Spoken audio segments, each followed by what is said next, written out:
یمینک علی وحی السماء صلی اللہ علیہ وعلی آلہ واصحابہ وبارک وسلم۔ اللہ کا لاکھ لاکھ شکر ادا کرتے ہیں کہ توفیق عبادت بخشی ہے۔ ظہر کی جماعت با جماعت ہم نے پڑھی ہے نماز، اور اس کے بعد بھی ہم اس کے خوبصورت گھر میں بیٹھے ہیں۔ جب مومن بندہ نماز پڑھ کے اس جگہ پر بیٹھا رہتا ہے تو فرشتے اس کے حق میں دعا مانگتے رہتے ہیں، فرشتے اس کے حق میں مغفرت کی دعائیں مانگتے ہیں۔ تو یہ بڑی خوش نصیبی ہے، سعادت مندی ہے، اللہ کی طرف سے بہت بڑی دولت ہے، نعمت ہے اس کی کہ اس نے ہمیں عبادت کے لیے مسجد میں بلایا اور پھر درس قرآن سننے کے لیے بٹھایا۔ آج کچھ حدیثیں میں آپ کے گوش گزار کروں گا جو کہ عبادت کے حوالے سے ہے۔ ہم جو مسجد آتے ہیں ہمیں کیا ملتا ہے، فائدہ کیا ہے؟ ہم جو عبادات میں ٹائم اپنا لگاتے ہیں، صبح بستر چھوڑ کر نیند قربان کر کے مسجد آتے ہیں، دن کو تھکے ہارے ہوتے ہیں لیکن پھر بھی مغرب کی نماز ہم مسجد میں آ کے پڑھتے ہیں، سونے سے پہلے عشاء مسجد میں پڑھ رہے ہوتے ہیں۔ ان عبادات کا ہمیں کیا صلہ ملتا ہے؟ حضرت ابو ہریرہ رضی اللہ تعالی عنہ بیان کرتے ہیں کہ رسول اکرم صلی اللہ علیہ وسلم کے پاس ایک اعرابی نے آ کر کہا، یا رسول اللہ مجھے ایسا عمل بتائیے جس کو کرنے کے بعد میں جنت میں داخل ہو جاؤں۔ کوئی ایسا عمل بتائے جسے میں کروں اور سیدھا جنت چلا جاؤں۔ تو نبی علیہ السلام نے ارشاد فرمایا، تم اللہ کی عبادت کرو اور اس کے ساتھ کسی کو شریک نہ بناؤ، اور فرض نمازوں کو قائم کرو، فرض زکوٰۃ کو ادا کرو، رمضان کے روزے رکھو۔ اس اعرابی نے کہا، اس ذات کی قسم جس کے قبضے قدرت میں میری جان ہے، میں نہ اس حکم کے اوپر کوئی اضافہ کروں گا اور نہ اس حکم سے کوئی کمی کروں گا۔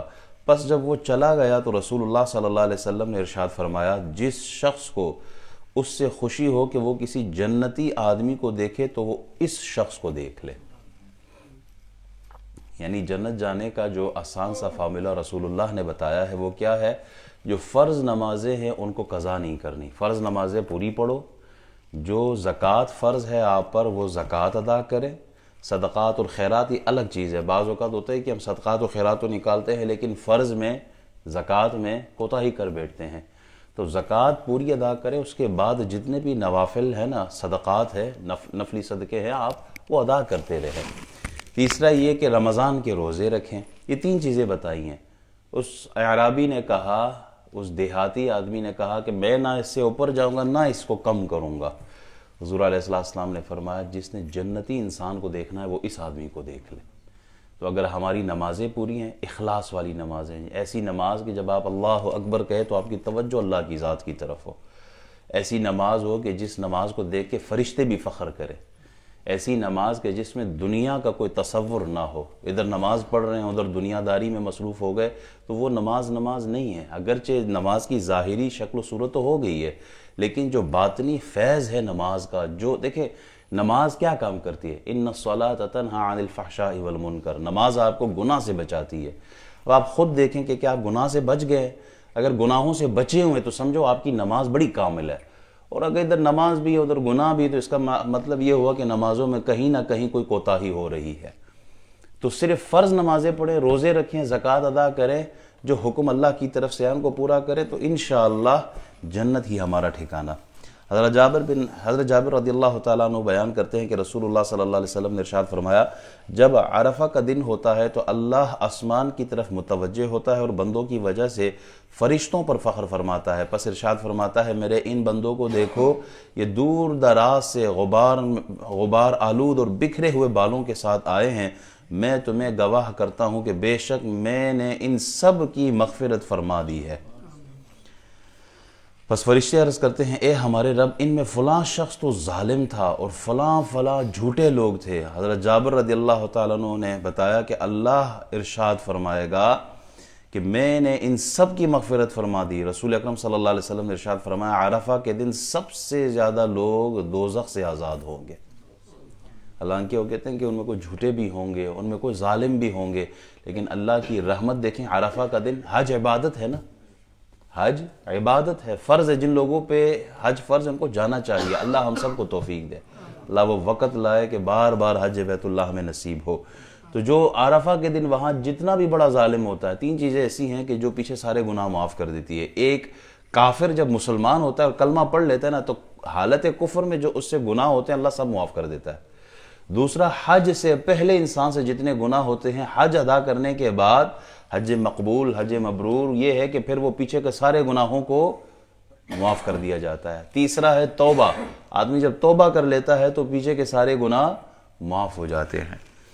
حضرت ابو موسیٰ اشعری رضی اللہ تعالیٰ عنہ بیان کرتے ہیں کہ رسول اللہ صلی اللہ علیہ وسلم نے فرمایا جب بندہ بیمار ہوتا ہے یا سفر کرتا ہے تو اس کے وہی نیک اعمال اس کے لیے لکھ دیے جاتے ہیں جو وہ تندرستی اور اپنے وطن میں سکونت پذیر ہونے کے وقت کرتا تھا، یعنی بیماری اور سفر کی وجہ سے وہ اپنے ان نیک اعمال کو جاری نہیں رکھ سکتا تھا تو اللہ اپنے فضل و کرم سے اس کی بیماری اور عذر کی وجہ سے اس کے وہی اعمال اس کے نامہ اعمال میں فرشتوں سے لکھوا دیتا ہے۔ یہ بخاری شریف کی حدیث ہے۔ ایک آدمی وہ فجر کی نماز کبھی نہیں قضا کرتا، مسجد میں آ کے پڑھتا ہے، ظہر کی نماز مسجد میں آ کے پڑھتا ہے، یا وہ تہجد کی نماز کبھی مس نہیں کرتا، اب وہ بیمار ہو گیا، ہسپتال میں پڑا ہے، وہ تہجد نہیں پڑھ پا رہا، یا وہ سفر پہ ہے کہیں، مسافر ہو گیا ہے، راستے میں ہے کہیں، وہ عبادت نہیں کر سکا، چونکہ وہ عبادت کیا کرتا تھا، اب بامر مجبوری عذر لاحق ہوا، بیماری ہو گئی ہے، وہ سفر میں ہے، اگرچہ وہ عبادت نہیں کر رہا لیکن اللہ فرشتوں سے فرماتا ہے کہ اس کی عبادت کا ثواب لکھ دو، اس کے لیے عبادت نہیں بھی ہے لیکن ثواب پھر بھی لکھا جا رہا ہے۔ تو یہ اس امت پر اللہ کا کرم نہیں؟ کتنا رحیم ہے ہمارا رب، ہم نے عبادت کوئی نہیں کی ہے، اٹینڈنس ہے ہی نہیں ہماری، لیکن پھر بھی وہ ہمیں انعام بھی دے رہا ہے، ثواب بھی دے رہا ہے، نام لکھوا بھی رہا ہے۔ اللہ کے اس رحمت پہ قربان جائیے۔ حضرت ابو ہریرہ رضی اللہ تعالیٰ عنہ بیان کرتے ہیں کہ رسول اللہ صلی اللہ علیہ وسلم نے فرمایا بے شک اللہ تعالیٰ تم سے 3 کاموں پر راضی ہوتا ہے اور تمہارے 3 کاموں پر اللہ ناراض ہوتا ہے۔ بس اللہ تعالیٰ تمہارے اس کام سے راضی ہوتا ہے کہ تم اللہ کی عبادت کرو اور اس کے ساتھ کسی کو شریک نہ بناؤ، اور یہ کہ تم سب اللہ کی رسی کو مضبوط پکڑ لو، یعنی اللہ تعالیٰ کے احکام پر عمل کرو اور متفرق نہ ہو، یعنی عبادت اللہ کی ذات کی ہے، جو احکام ہم پہ فرض ہوئے ہیں جن کا کرنا ضروری ہے وہ کرتے رہیں، اور آپس میں اتحاد اور اتفاق رکھو۔ اللہ اس عمل کو بہت پسند کرتا ہے، اللہ بڑا راضی ہوتا ہے جب قوم آپس میں ایک ہوتے ہیں، جب اتحاد اور اتفاق کی کیفیت ہو، مسجدوں میں یہ بہاریں ہوں، پوری مسجد ایک ساتھ جماعت میں ہو۔ جماعت کا میں نے پچھلی دفعہ بھی کہا تھا، جماعت نماز تو وہی ہے نا جو ہم تنہا نماز پڑھتے ہیں، 2 سجدے کرتے ہیں، وہی ایک رکعت میں، جماعت میں بھی 2 سجدے ہوتے ہیں، تو کوئی ایکسٹرا چیز ہم نہیں کرتے جماعت میں۔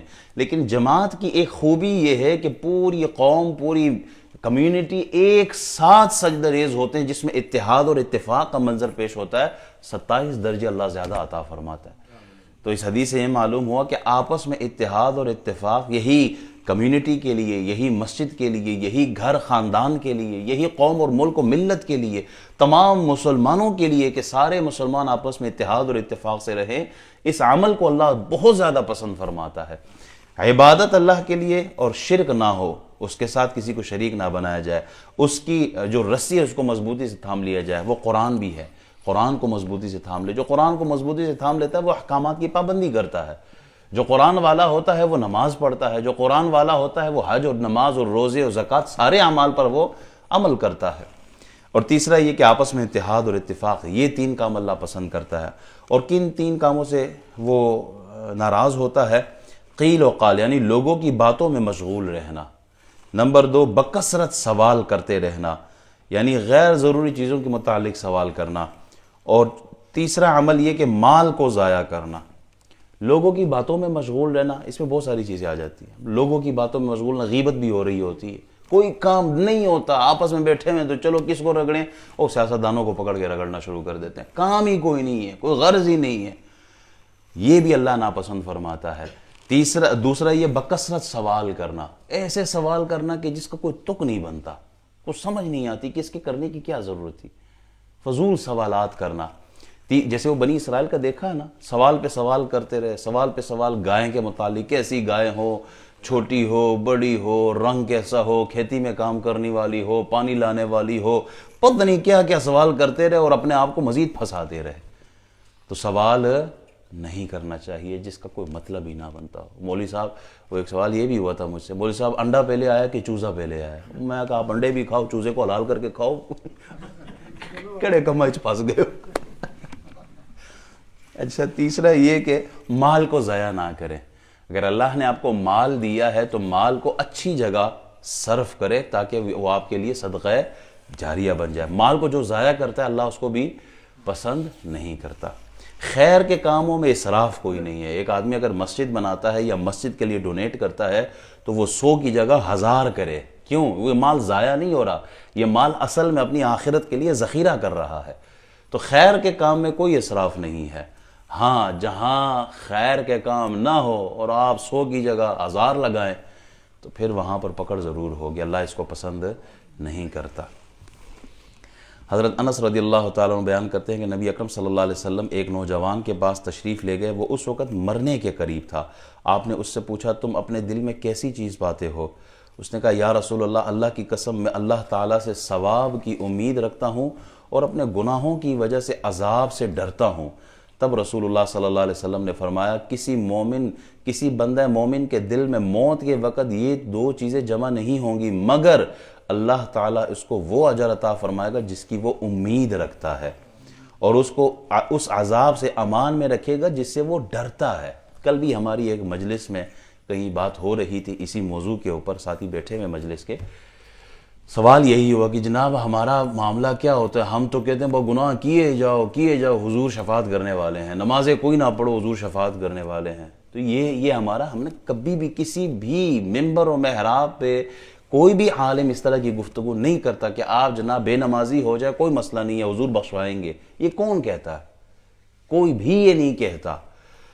اللہ کی ذات سے امید رکھیں کہ وہ معاف کرے گا۔ ہمارے گناہ سر سے لے کر پاؤں تک ہم گناہوں میں ڈوبے ہوئے ہیں، لیکن گناہوں سے زیادہ اللہ کی رحمت پر ہمیں بھروسہ ہے کہ اللہ معاف کرنے والا ہے۔ نماز قضا ہو جائے، ہم تو نماز پڑھنے کے بعد جماعت سے جب سلام پھیرتے ہیں تو 3 بار استغفر اللہ پڑھتے ہیں ہم، یہ حضور کی سنت ہے۔ سلام پھیر کے بھی ہم استغفر اللہ پڑھ رہے ہیں، کوئی گناہ کا کام کیا ہے؟ نہیں۔ اللہ جیسے تیری عبادت کرنی چاہیے تھی، جیسے تیری عبادت کا حق تھا، وہ حق ہم ادا نہ کر سکے، اس پر استغفر اللہ استغفر اللہ استغفر اللہ۔ ہم اللہ کی ذات سے مایوس نہیں، اللہ کی ذات پر ہمارا ایمان ہے، بھروسہ ہے رحمت کا اور بخشنے کا کہ اللہ بخشنے والا ہے۔ ساتھ میں جہنم بھی تو اللہ نے بنائی ہے نا۔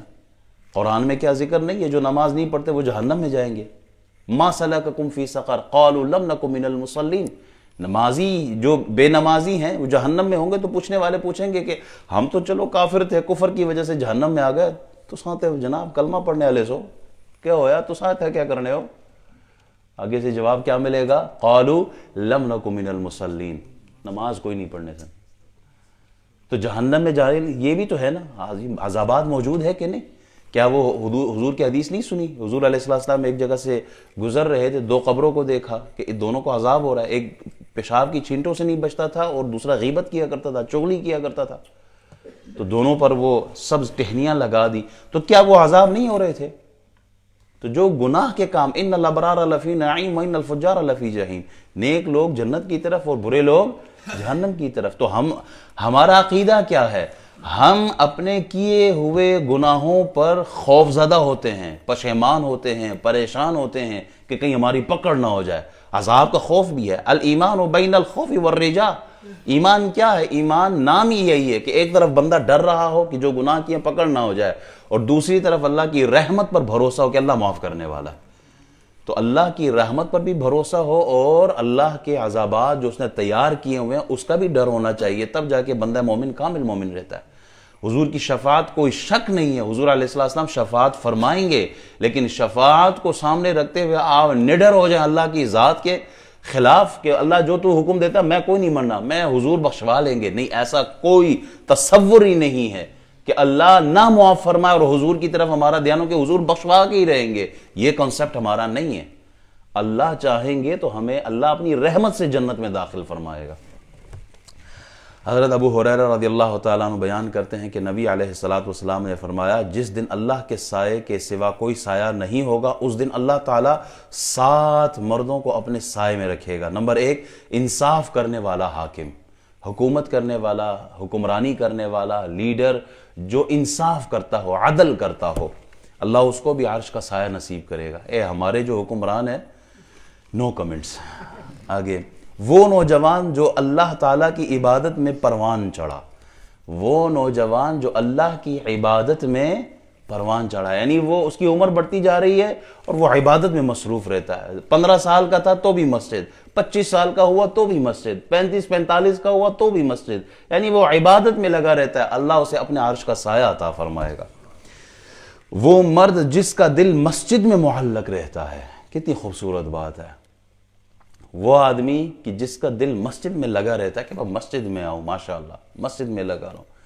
اور وہ اس میں صرف مرد ہی نہیں، میں مسلمان بہنوں کے لیے بھی کہتا ہوں، ماشاءاللہ آج ہماری مسلمان بہنیں، کمیونٹی کی مائیں بہنیں آپ ہی کے گھروں سے آتی رہی، وہ 35-40 تک عورتیں ہماری کلاس میں ماشاءاللہ، اور وہ پورے قرآن جو ہے وہ سیٹ انہوں نے آج منگوائے ہیں، پورے قرآن کا ایک سپارے کا ورڈ ٹو ورڈ جو میننگ ہے، ترجمہ ہے، ایک حرف کا، ایک لفظ کا وہ ترجمہ۔ الحمد، اس کا کیا مطلب ہے؟ سب تعریفیں للہ، اللہ کے لیے، رب پالنے والا ہے، العالمین تمام جہانوں کا، ایک ورڈ کا پورے قرآن کا وہ ترجمہ سیکھ رہی ہیں، تو ہم سے تو وہ آگے نکل گئی ہے۔ تو وہ لوگ جن کا دل مسجد میں لگا رہتا ہے، اللہ تعالیٰ قیامت کے دن ان کو عرش کا سایہ نصیب کرے گا۔ ان میں آپ سب یہ جو بیٹھے ہیں اس وقت، نماز پڑھ کے آپ جا سکتے تھے، کس نے آپ کو روکا ہے؟ آپ کے دلوں نے کہا کہ ہم مسجد میں رہیں، اللہ اس عمل پہ عرش کا سایہ عطا فرمائے۔ وہ دو مرد جو اللہ کی محبت میں ملتے ہیں اور اللہ کی محبت میں الگ ہوتے ہیں، یہ ہم مسجد میں جو آتے ہیں ایک دوسرے کو دیکھتے ہیں، نہ ہمارا کوئی خاندانی تعلق، نہ کوئی کاروبار کا، نہ بزنس کا، نہ سیاسی اغراض و مقاصد، کچھ بھی نہیں، just for the sake of Allah we love each other, ہم ایک دوسرے سے محبت کرتے ہیں، ایک دوسرے کو دیکھتے ہیں، ہاتھ ملاتے ہیں، گلے لگاتے ہیں، ہر نماز میں ایک دوسرے کو سینے سے لگاتے ہیں۔ یہ کیا ہے؟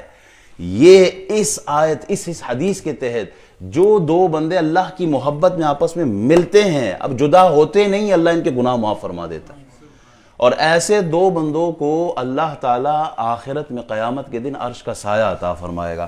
وہ مرد جس کو کسی ایسی عورت نے گناہ کی دعوت دی جو اقتدار کے منصب پر تھی اور حسن و جمال والی تھی، تو اس مرد نے کہا میں اللہ سے ڈرتا ہوں۔ اس پرخطر گھاٹی کے جو امام ہے وہ حضرت یوسف علیہ السلام، گناہ کی دعوت ملی تو آگے سے آپ نے اللہ کی پناہ مانگی، کہا نہیں یہ گناہ نہیں کرنا۔ تو جو لوگ ایسے ہوتے ہیں کہ جنہیں گناہ کی دعوت دی جائے اور وہ انکار کر دے، اللہ عرش کا سایہ عطا فرمائے گا۔ وہ مرد جس نے پوشیدہ طریقے سے صدقہ دیا حتیٰ کہ اس کے دائیں ہاتھ کو پتہ نہ چل سکا، اس کے بائیں ہاتھ نے خرچ کیا، اس کو بھی اللہ عرش کا سایہ عطا فرمائے گا۔ وہ مرد جس نے تنہائی میں اللہ کو یاد کیا اور اس کی آنکھوں سے آنسو بہے، اللہ اس کو بھی عرش کا سایہ عطا فرمائے گا۔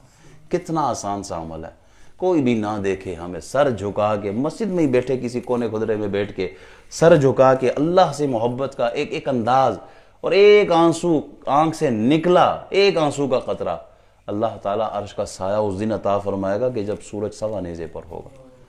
اللہ ہم سب کو عرش کا سایہ نصیب فرمائے۔ حضرت ایک اور حدیث، نبی علیہ السلام نے فرمایا فتنے کے وقت عبادت کرنا ایسا ہے جیسے میری طرف ہجرت کرنا ہے۔